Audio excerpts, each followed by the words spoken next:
महाराज्यमाधिपत्यमयं समुद्रपर्यन्तायैत्या सर्वायुषान्तादापराधसमुद्रपर्यन्ताया एकराजति तलभ्यश्लोको भीतो मरुतः परिवेष्टारो मरुतस्यापसर्गे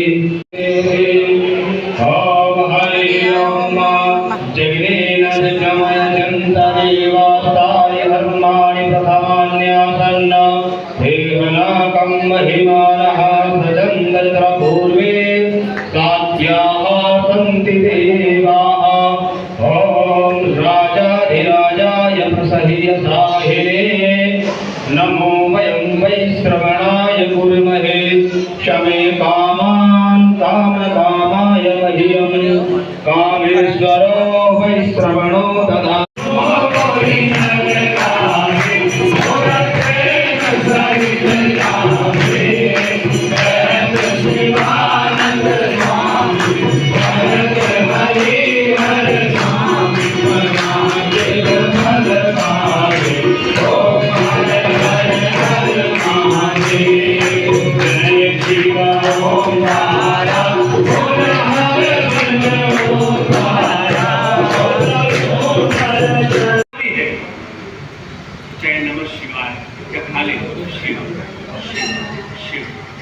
कि मुझे यही रखो, यहाँ से दूर नहीं जाना।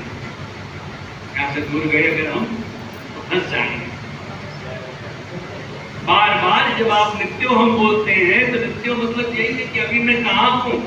अगर मन भटकता है, बाजार में चला जाता है, किसी सहेली के यहाँ चला जाता है, किचन में घुस जाता है, बिल्कुल मन में एकाग्रता